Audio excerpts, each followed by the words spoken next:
morning and welcome. We heard in the back there was a city attorney reunion going on. This is the public hearing of the Commission on Judicial Appointments, noticed for this time and place for the purpose of considering the appointment by Governor Gavin Newsom of Mr. Jeremy M. Goldman to the office of Associate Justice at the First District Court of Appeal, Division 4. As the Chief Justice, I serve as chair of the Commission on Judicial Appointments. Our members are Attorney General Rob Bonta and Presiding Justice Jim Humes. Janelle Baker is serving as secretary to the commission, and Jorge Navarrete, the Supreme Court's clerk executive officer, as well as the judicial counsel, has made this in-person and live web stream hearing possible. The commission is in receipt of a letter from Governor Newsom appointing Mr. Goldman to fill a vacancy created by the elevation of Associate Justice Allison Tucker. The state constitution specifies that an appointment by the governor to the Court of Appeal is effective when confirmed by the Commission on Judicial Appointments. The commission received correspondence pertaining to this appointment, and we made these letters available to the press and to the public several days ago. Pursuant to a request by Governor Newsom, the Commission on Judicial Nominees Evaluation of the State Bar has undertaken an evaluation of the qualifications of Mr. Goldman. Mr. Adam Hoffman, chair of the commission, is here today to later in this hearing share with us the results of that evaluation. Mr. Goldman has asked that the following people testify on his behalf. I will name you now, but invite you separately up to the podium. When you speak, feel free, please, to remove your mask. We will have Mr. Michael Ng, partner at Cobre & Kim, LLP. The Honorable Therese M. Stewart, Associate Justice, Court of Appeal, First Appellate District, Division 2. Yvonne Marais, Chief Deputy City Attorney at San Francisco City Attorney's Office. Please, Mr. Ng, we welcome you to the podium.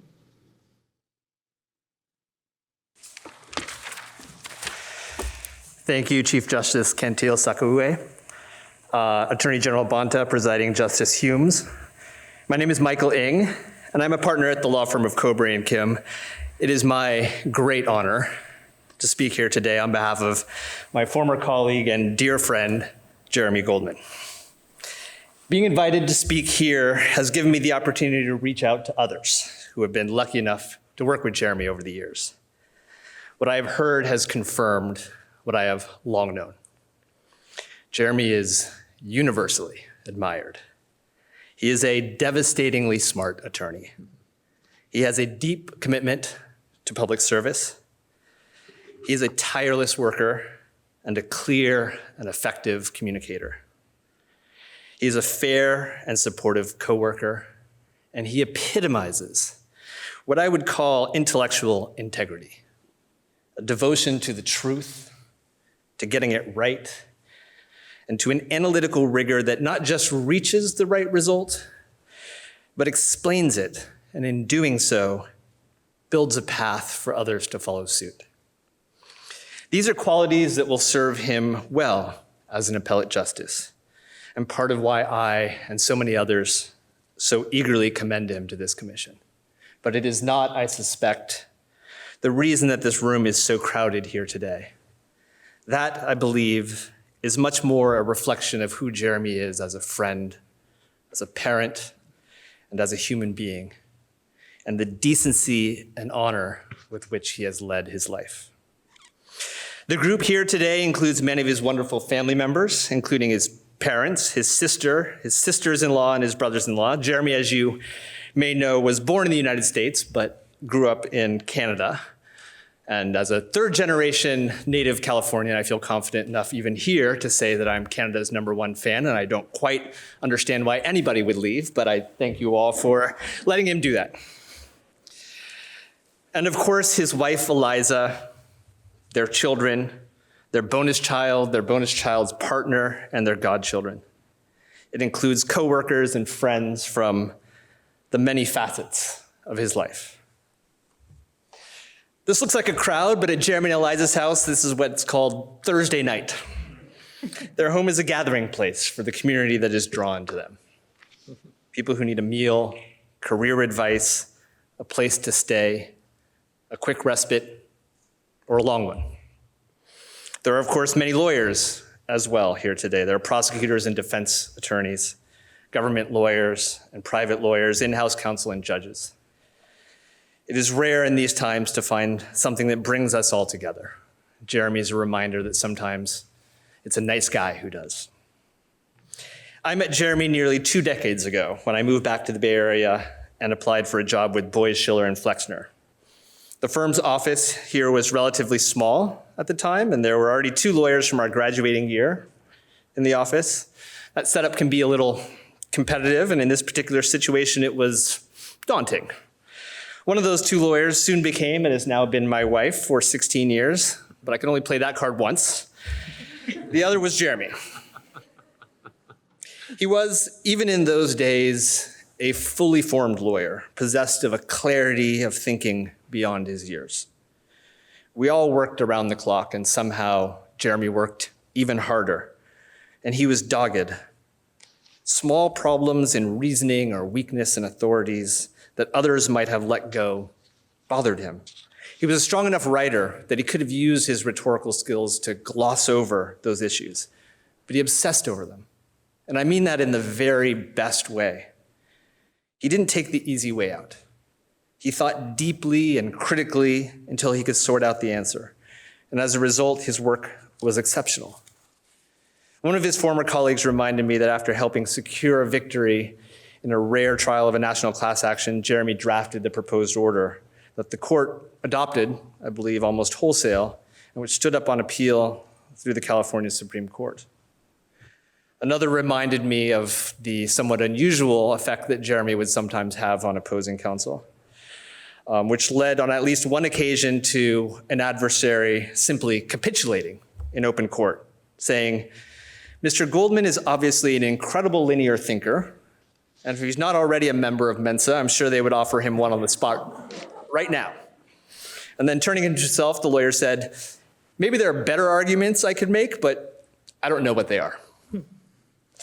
The environment was, as I said, competitive, and that did not always bring out the best in people, but that did not affect Jeremy, who always handled himself with grace.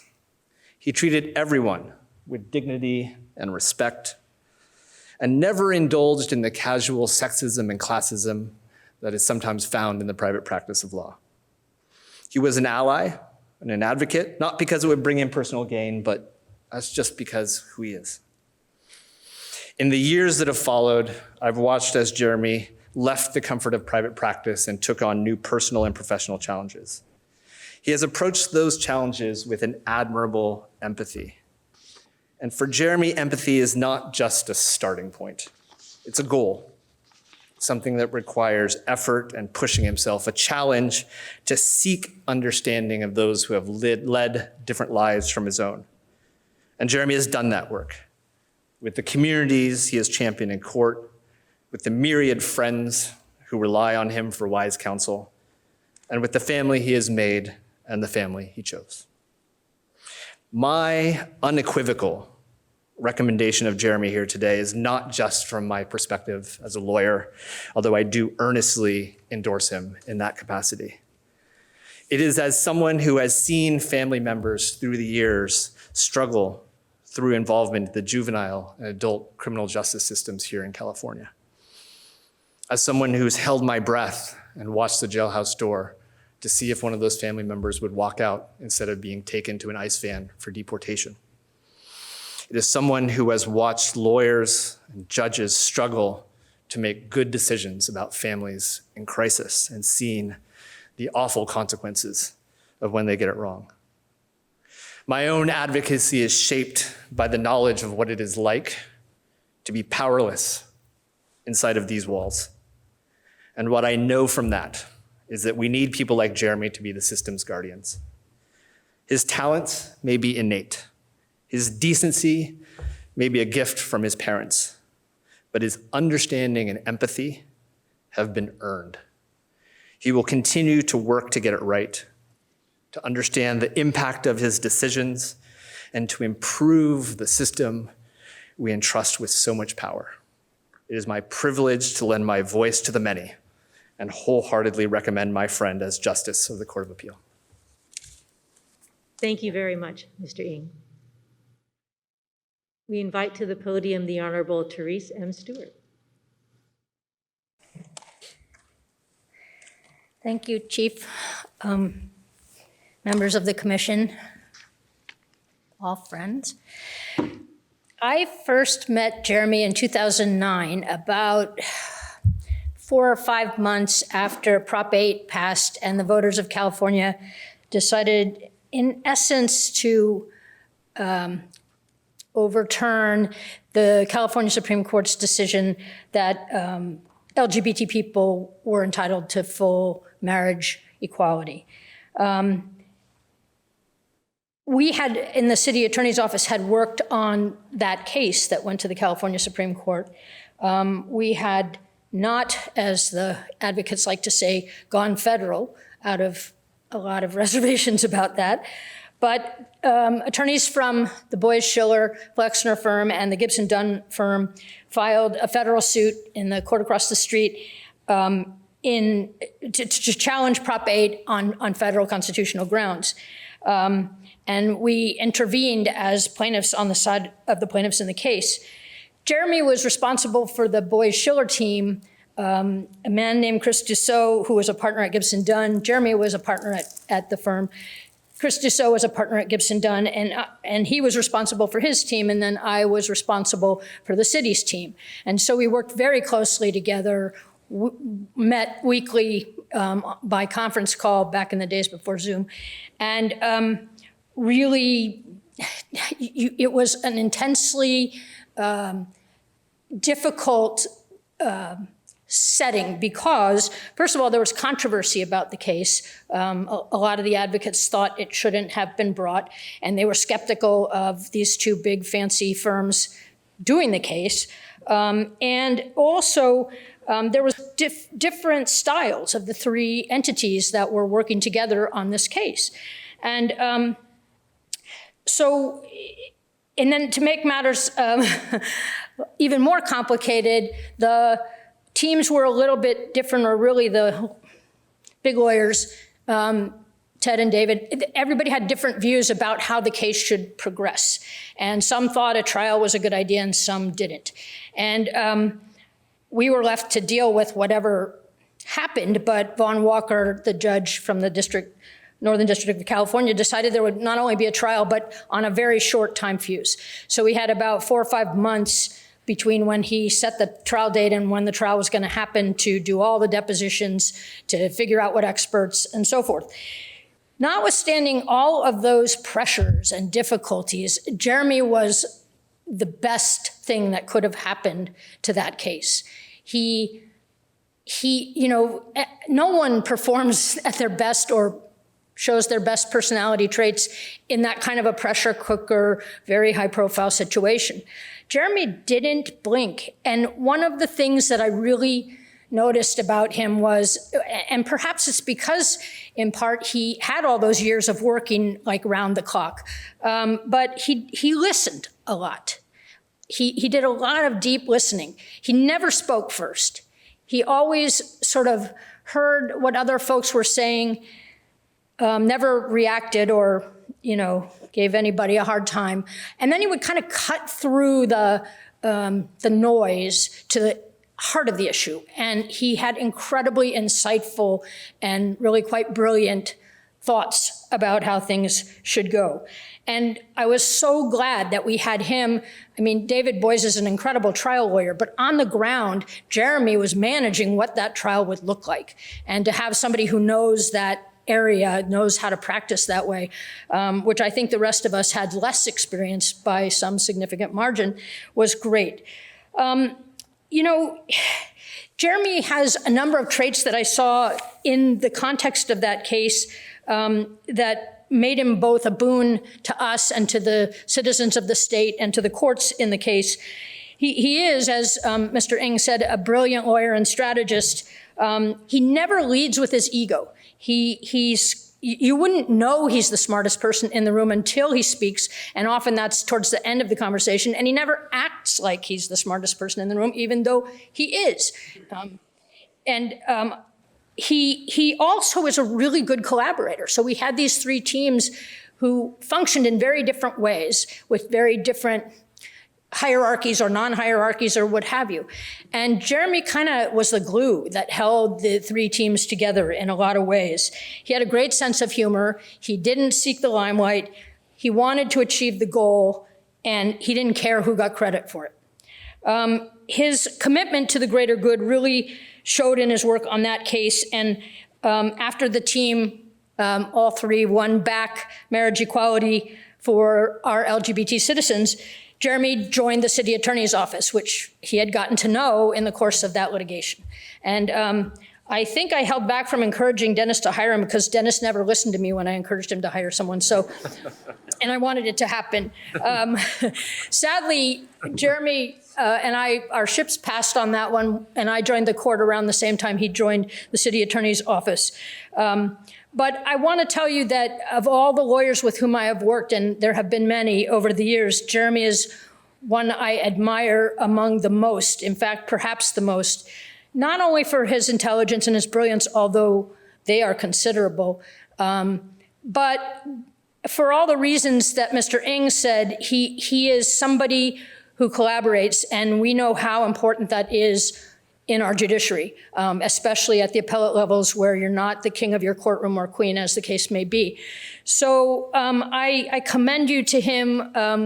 I only wish he were coming to my division, but I will enjoy seeing him for lunch and the other things that we do, and perhaps I'll have a chance to run an opinion or two by him for his brilliance.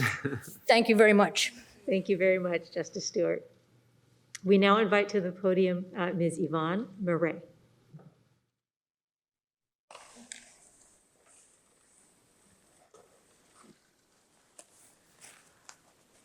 Good afternoon.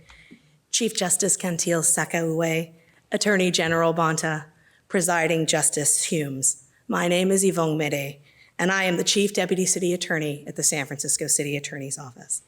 I am incredibly grateful to have the opportunity to speak today in support, recommendation, and recognition of my friend and now former colleague, Jeremy Goldman. It has been my pleasure and privilege to work with Jeremy for the past 8 years. I confess I stand here today with a mixture of pride, gratitude, and a tinge of sadness. And this feeling is eerily familiar.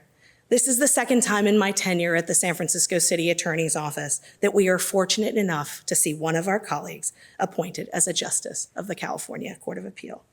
The last, of course, was the previous speaker, Justice Terry Stewart. And as I reflected on this moment today, I was reminded of something Justice Stewart told me wisely some time ago, that becoming a judge means leaving one's advocate hat behind. So as Jeremy readies himself to remove the advocate hat he has so fittingly worn as a lawyer, I want to reflect on the work that he did as a deputy city attorney and as our co-chief of appeals. Jeremy joined our office in 2014. From the moment he arrived, he worked on almost every significant case our office handled. Jeremy worked on affirmative and defensive cases in state and federal court, in trial, and on appeal. He handled incredibly varied substantive matters, from cases that implicated constitutional and liberty interests, public health and land use matters, homelessness and tenant protections, criminal procedure, and diversion efforts. As a public lawyer, Jeremy distinguished himself as a brilliant, creative, and deep thinker, approaching each new case with an inexhaustible curiosity, an unassailable work ethic, a concrete pragmatism, and a fairness and justice. One illustrative example comes from 2015, when the San Francisco sheriff was sued for enforcing what advocates urged was an unconstitutional bail schedule. Jeremy championed a courageous strategy to decline to defend our system of bail, working with our criminal justice clients and partners to find a solution that would balance public safety concerns with fairer risk assessments. Even today, Jeremy's efforts continue to ensure that justice does not elude those who are unable to pay. But more than a brilliant thinker, a skilled practitioner, a fighter for justice, what stands out about Jeremy is his humility and his generosity of spirit. Throughout his tenure at the city attorney's office, Jeremy worked alongside his colleagues, collaborating on litigated matters, engaging them in complex substantive discussions, and providing feedback on potential arguments, case strategy, and written work product. As co-chief of appeals, Jeremy worked and supported lawyers from all across the office, some who were handling their 20th appeal and some who were navigating their first. Jeremy always made space and time to serve as a patient mentor to newer lawyers and as a sounding board to more experienced colleagues. And in fact, I told Jeremy some time ago that working with him made me a better lawyer. And I do not think I am unique here. Every deputy city attorney, past and present, that has had the privilege to work with Jeremy took something away from that experience that made them either a better practitioner, a stronger advocate, a deeper thinker, or a more eloquent writer. I am confident that the qualities that have made Jeremy such an extraordinary attorney and colleague will serve him well on the bench. I trust he will continue to be anchored by reason and the rule of law, that he will remain curious and practical, and that he will endeavor to look at the cases that are argued before him with an eye towards fairness. In California, our state's judges and justices are stalwart defenders of justice, and I cannot think of a better steward to join your ranks than Jeremy. Today, the city attorney's office has lost a dear and treasured colleague, someone who leaves an indelible mark on our office. And San Francisco has lost an unwavering and tireless advocate who approached every case, every question with curiosity, pragmatism, and resolve. But all of this loss is California's gain. Today, the California Court of Appeal gains a justice who will preside with humility, intelligence, and integrity. Jeremy, your former and current city attorney colleagues could not be more proud of you and wholeheartedly recommend you as a justice of the California Court of Appeal. And we promise to take good care of that advocate hat that you leave in our trusted care. Thank you. Thank you very much, Ms. Murray. The commission now invites Mr. Adam Hoffman to the podium to share the evaluation conducted by Jenny.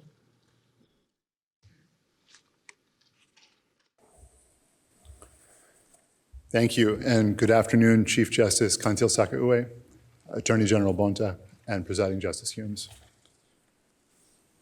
I am honored to present this report on behalf of the Commission on Judicial Nominees Evaluation to summarize the basis of the Jenny Commission's rating of Jeremy M. Goldman for the Office of Associate Justice of the Court of Appeal, First Appellate District, Division 4.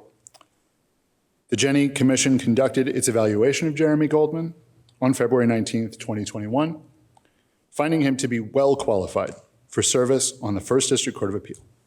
According to Jenny Commission rules, that rating reflects the Commission's determination that Mr. Goldman possesses qualities and attributes of superior fitness to perform the appellate judicial function with a high degree of skill, effectiveness, and distinction. Jeremy Goldman is a highly respected litigator and legal strategist who currently serves as the co-chief of appellate litigation for the San Francisco City Attorney's Office. He was born in New Jersey and raised in the small town of Kingston, Ontario. His mother was a school teacher, and his father was a college professor and attorney whose practice included helping women and people of color challenge adverse tenure determinations. Mr. Goldman earned a BA in political science and philosophy from the University of Toronto. During college, he took music lessons at the Royal Conservatory of Music and earned an associate diploma in piano performance. He later obtained an MA in social and political theory from the University of Cambridge in England and a PhD in philosophy from Princeton University. After working at Harvard University as a lecturer in social studies, he felt called to improve the lives of others in a different way and enrolled in Yale Law School. While there, he served on the Yale Journal of Law and the Humanities and held a summer internship with the California Appellate Project San Francisco, where he worked on habeas corpus petitions for inmates serving death penalty sentences, and where he met his wife, who was also an intern at the time. After law school, Mr. Goldman served as a law clerk to Judge Rosemary Barquette in the United States Court of Appeal for the 11th Circuit in Miami, a judge who continues to serve as his mentor today. Mr. Goldman then joined Boies Schiller Flexner LLP in 2002 and became a partner in 2009. He was drawn by the opportunity to work with David Boies, who had then recently argued Bush versus Gore on behalf of Al Gore. At the firm, Mr. Goldman primarily represented large companies and credits his partner, David Shapiro, for giving him the opportunity to gain substantial experience, including an appellate argument during his third year with the firm.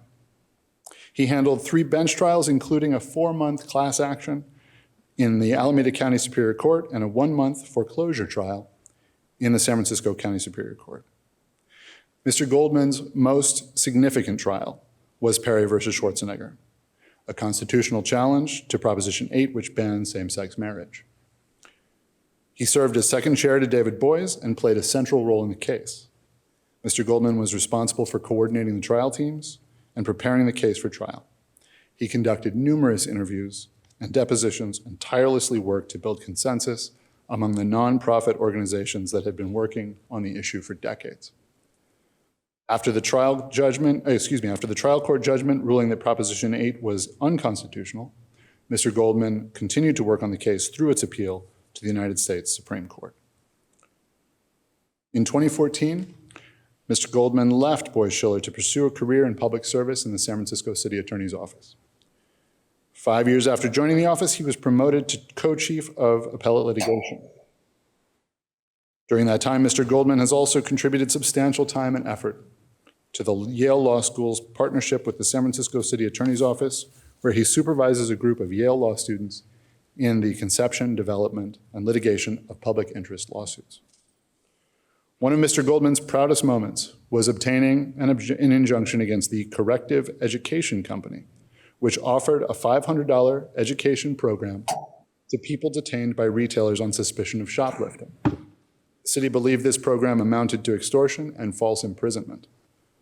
He also collaborated effectively with San Francisco's District Attorney's Office, Public Defender's Office, and San Francisco Pretrial Diversion Project to help develop a replacement system for cash bail when the San Francisco bail schedule was struck down as unconstitutional. Mr. Goldman has an impeccable professional reputation, reflected by his exceptionally high ratings from those who responded to the Commission's investigation. He is extremely intellectual, intelligent, and an excellent writer who communicates clearly and persuasively in briefs and at hearings. He is also dependable, thorough, and thrives when assigned a great deal of responsibility.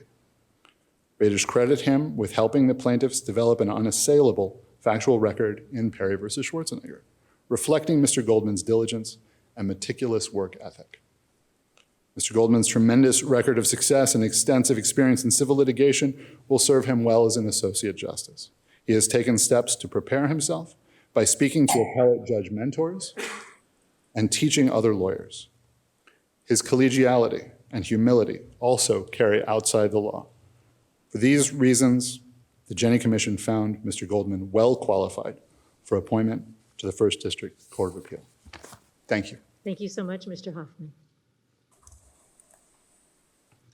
We now invite Mr. Goldman to the podium to present a statement, if you wish, and to answer any questions.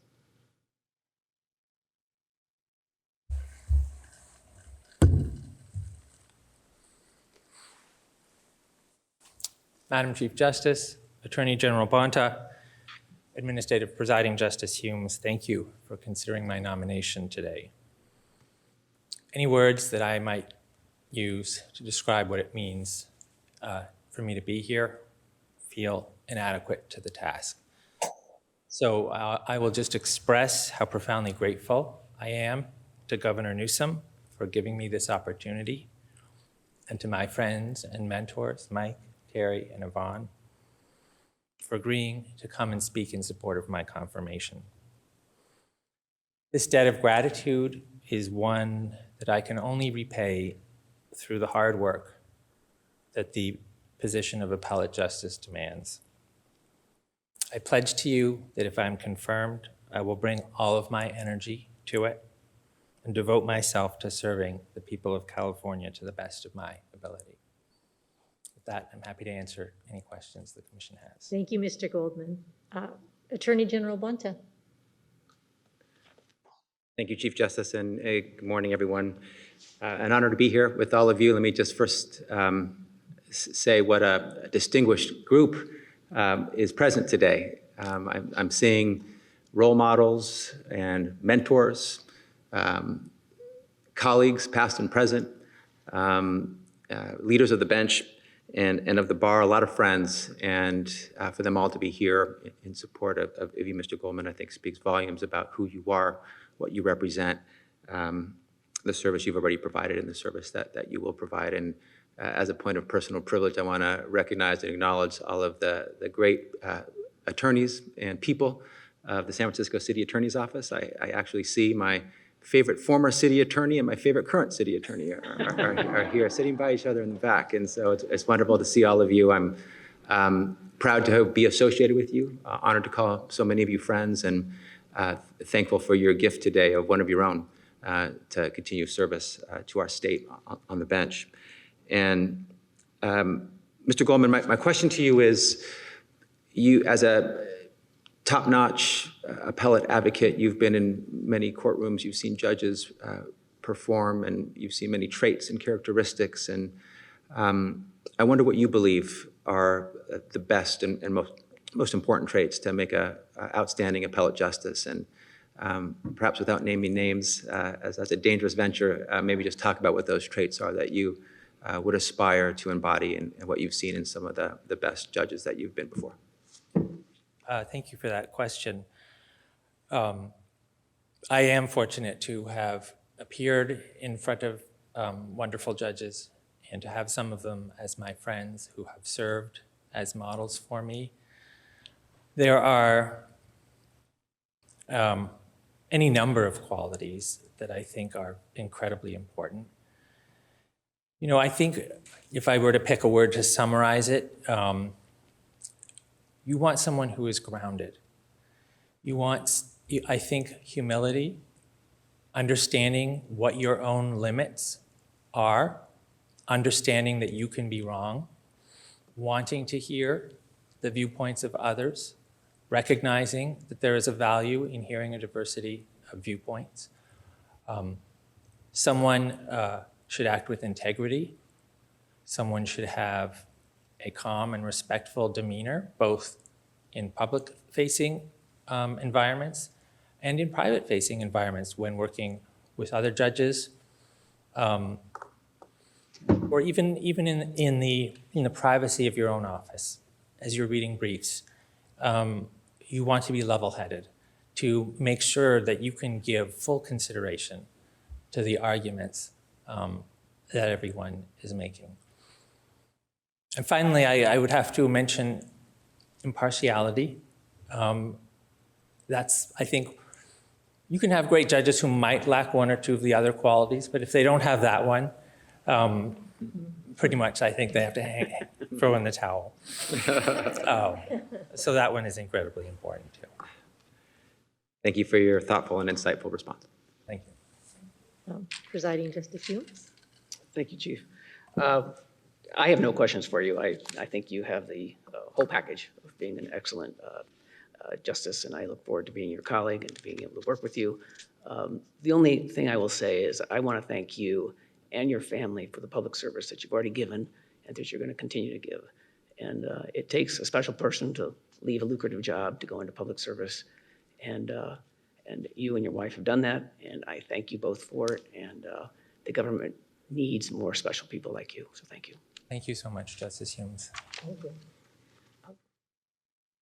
It's been mentioned here, and Justice Stewart did answer my question about the timing of why you left private practice to go into public sector work. And like Justice Humes, I echo the gratitude for that and how you changed California and the United States, quite frankly, with your impeccable team of advocates.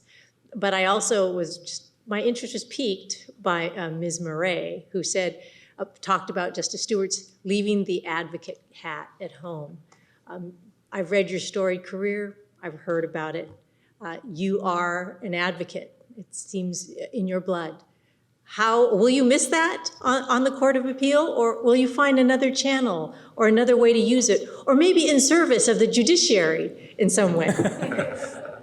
Yes, I will be an advocate for the judiciary. I want to say the thing about being a government lawyer, it doesn't mean that you're always defending the government. I think you have a responsibility as a government attorney to uphold the rule of law. That is something judges do as well in a different way, but that is something that I think will carry over. And so often that means instead of defending something the client does, you work with the client to change it or to repair a harm that has been caused. And I think that side of it has been as much a part of my work at the city attorney's office than being a traditional advocate where I just come in and defend what the city is doing or has done. Thank you for that very thoughtful answer.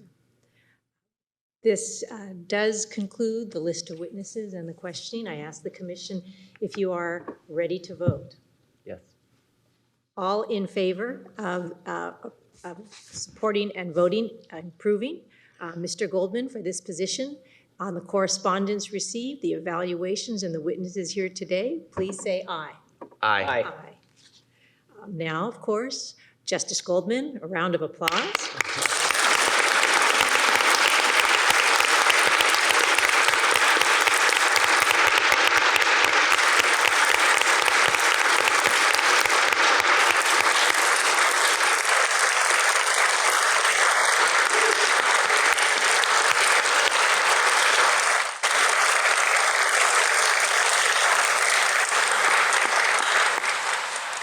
Please do let the record reflect that officially that the commission has considered all here and has found you qualified to be an Associate Justice of the First Court of Appeal, Division 4. And also, this adjourns the formal part of our meeting, but I'm also very happy to tell everyone that Justice Goldman has asked our Supreme Court colleague, Justice Leandra Kruger here, to administer the oath of office. And so we invite you, your family, and Justice Kruger to begin these proceedings.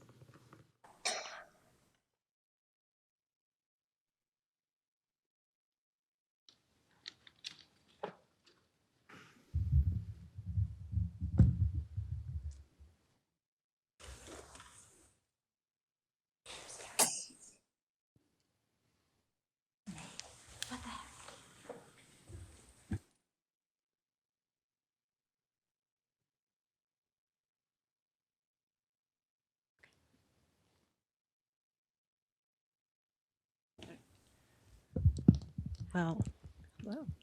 So Justice Goldman and I have known each other for a long time, ever since we were law school classmates.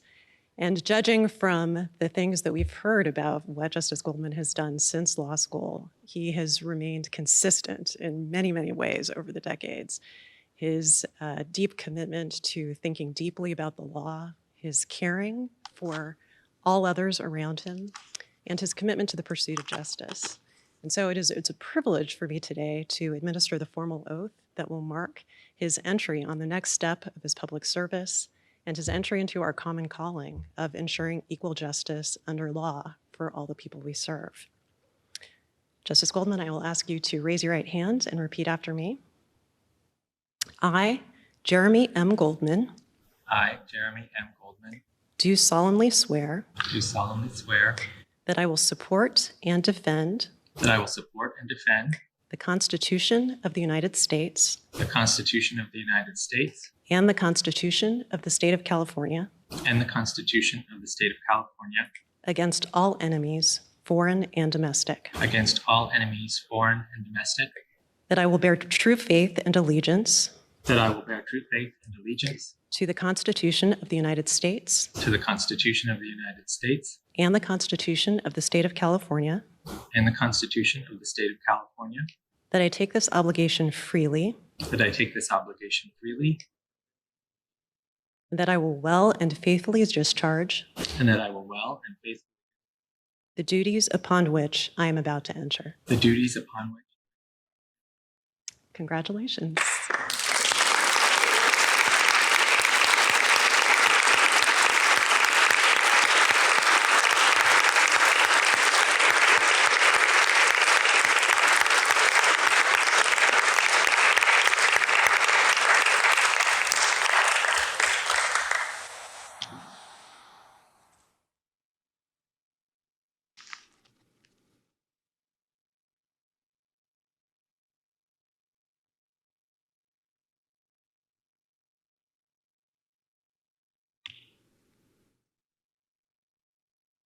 And now I will ask Justice Goldman if you'd like to address your friends and supporters here today.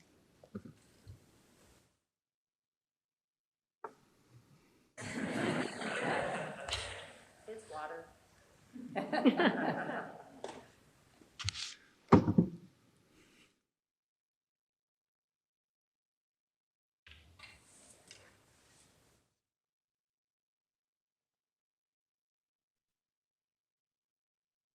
Well, I want to take a few minutes to express my gratitude and acknowledge some of the people whose work and support have helped me. First, to the members of the Commission. Thank you so much for conducting today's hearing and for your vote of confidence in me. Thank you to Commission Secretary Janelle Baker and to court staff and CHP who worked to make everything go smoothly today. And thank you to all of you who came to see whether everything would go smoothly today. Thank you to Justice Kruger, or Leandra, as I called her in law school. Thank you for swearing me in today, but more importantly, for your many years of friendship and for your model of kindness and humility, both on the bench and off. I want to thank the Governor's Judicial Appointments team who reviewed my application and made this day possible. Thank you, Secretary Cespedes, Deputy Secretary Martinez, Deputy Kuhn, and Justice Jenkins, the former secretary. I am indebted to other people who gave hours of their time to evaluate my candidacy, including the members of JSAC, the Bassett Judiciary Committee, and of course, the Jenny Commission. In particular, I want to express my appreciation for the investigating commissioners, Michael Saposnikoff, Lisa Biggers, and Brian Seastrom, who made a daunting and intimidating process a little bit less so, and for Adam Hoffman, who came here today to report on the Commission's investigation. I'm also grateful to all of the people on the other side of the process who responded to inquiries about me, completed questionnaires, and wrote letters. Thank you to all of you. A few other people provided additional help along the way. Thank you to Ann O'Leary, Margaret Richardson, Mike Ng, Brian Hawk, and Max Pritt for your wisdom and guidance. You know, when we graduate from law school, we're known as baby lawyers. And I remember that metaphor felt distressingly apt. We know so little, and we need so much help. I wouldn't be here today without the support of people who made opportunities for me and mentored me so that I could make the most of them. I don't have time to thank everyone individually now, but I do want to mention two people who did so much for me early in my career. The first is Judge Rosemary Barquette, whom I was so lucky to clerk for on the 11th Circuit Court of Appeals. As law clerks, we absorbed the energy and compassion that she brought to her work. And she made us feel in our hearts the significance of the fact that for the vast majority of litigants, this was going to be their last chance. She made us understand how important it was not only to work hard to get it right, but also to write in a way that was respectful and accessible and would show the parties that their positions had been carefully considered. I will feel successful in my career if I can be even half the judge and mentor that she was. I also want to acknowledge David Shapiro, who supervised me when I was an associate at Boies Schiller. I remember a time shortly after I started working at the firm, he came into my office and said, "Can you prepare a noticed motion for blah, blah, blah?" And I asked sheepishly, "When you say noticed, what do you mean?" But he didn't tease or laugh. He taught me. That was a formative moment, not least because I learned that a noticed motion doesn't require a flamboyant font.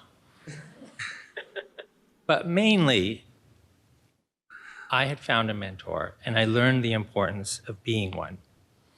Whenever I would present David with my list of fears about the magnitude of an assignment, he would de-escalate my anxiety with a simple shrug and say, "Well, do your best." As I've been thinking about the daunting work I'd be taking on as a judge, I confess there are many times when I've summoned the comforting image of that shrug and telling me to do my best. For the last 8 years, I've had the privilege and joy of working in the San Francisco City Attorney's Office. I feel such gratitude for my colleagues there, a number of whom are here today. Thank you to City Attorney David Chu, former City Attorney Dennis Herrera, Yvonne Murray, Ron Flynn, and Jesse Smith for your leadership and humanity in making the office such a remarkable place to work. The people of San Francisco are lucky to have you as their lawyers. I worked on a small government litigation team, and I want to express my gratitude and appreciation to some current and former members of that team who are also here today. Christine Van Aken, Aileen McGrath, Neha Gupta, Tara Steele, and Wayne Snodgrass. I am privileged to know you, to have worked with you, and to call you friends. It has been the best job, even though now I'm hoping it will be the second best job. Which brings me to my new colleagues and staff at the Court of Appeal. You've already been so welcoming and supportive. I'm looking forward to working with you and to learning from you. I also want to express my gratitude to other judges from distant places around the state who I don't know at all, who reached out with an email or a phone call and who've been so warm and willing to help me begin to find my feet. I have to thank you in advance for your patience as I climb the steep learning curve ahead of me, but it will be my honor to serve with you. Brought it up here after all. Finally, my family and friends. I have too little time to describe all the ways that you've supported me and enriched me. Thank you to all of you who are watching online, including my beloved mother-in-law, Nina. And thank you to the many members of our large family who traveled to be here today. It means so much to me. I want to especially acknowledge my sister and my parents who came from Canada. I owe a big thanks to my sister Allison for her love and support, and also inspiration. She is brilliant and has twice the discipline of anyone I know. I owe an enormous debt to my parents, Sandy and Phil. They've always provided a model of integrity, generosity, warmth, community engagement, and service. In their lifelong careers in public service as teachers and as advocates, they were a force for good in the lives of the people they served. I was also the beneficiary, and I'm grateful beyond words. I strive to emulate their model as exceptional partners, people, and parents. My children will report that I still have a lot of striving to do in the parenting department, but I thank them for their patience with me and their love, humor, and kindness. I'm proud and grateful to be your parent. To my wife, Eliza, who is not a fan of private words addressed in public unless she's the one saying them. So I will say only thank you, and every day your love sustains me. So I will not further delay the thing I most enthusiastically await, the Chief Justice bringing this lovely but intimidating hearing to a close. So one final thank you to all of you for your support and for your trust in me. I'm deeply appreciative for the opportunity to serve the people of California, and I promise, as my mentors taught me, that I will do my best.